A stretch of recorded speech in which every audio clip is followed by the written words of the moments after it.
Chiamaka tore the scriptures from her wall in her Lagos apartment. After burying her son, Chike, a bright 5-year-old stolen by malaria, her faith turned to ash. "God has failed me," she screamed at her husband, Emeka, who could only stand by, helpless. She burned the wrappers of her once-cherished prayer gowns and refused to set foot in their vibrant Pentecostal church. Months passed in a grey haze. Chiamaka moved through life as a ghost, working at her small fabric stall in the bustling Balogun market. One humid afternoon, a young, visibly distressed woman, Nneka, approached her stall. Her infant daughter, Ifunanya, was struggling to breathe in a local clinic. The doctors said she needed immediate oxygen and a transfer to a better facility, but the deposit was 150,000 naira. Nneka, new to Lagos, and with her husband away in the village, was shattered. "Auntie, please," Nneka begged, tears mixing with the sweat on her face. "Do you know any church nearby that is open? I need to pray. I have nowhere else to go." A familiar, bitter anger surged in Chiamaka. "Prayer is a noise God ignores," she stated coldly, turning back to her stacks of Ankara fabric. But Nneka did not leave. Her silent, shaking despair echoed in the dusty market air. It was the sound of Chiamaka's own soul months ago. In that moment, the wall around her heart cracked. "Wait," Chiamaka heard herself say, her voice unfamiliar even to her. She locked her stall. "Come with me." She didn't take her to a grand church, but to a small, quiet chapel hidden behind the market's chaos.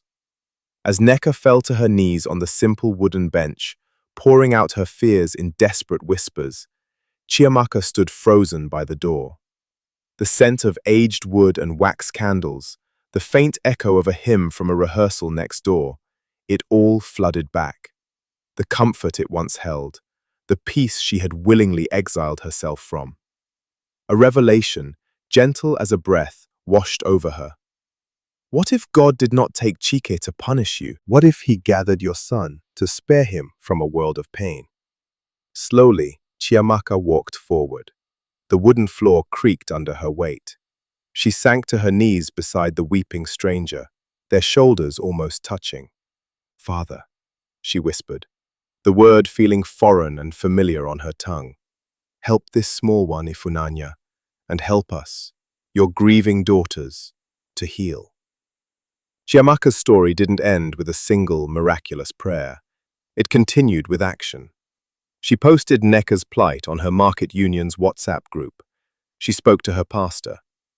Within 2 days, the community, market women, church members, even Emeka's co-workers, had pooled the funds.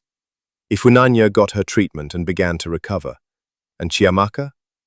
She found her faith again.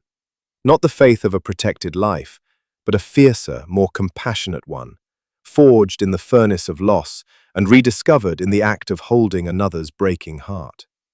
True faith is sometimes not found in the grand cathedral, but in the dusty chapel of service to another. Has grief ever shaken your foundation? Can love rebuild it?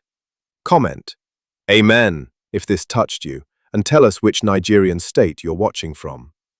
Subscribe for powerful stories of resilience, faith, and the Nigerian spirit.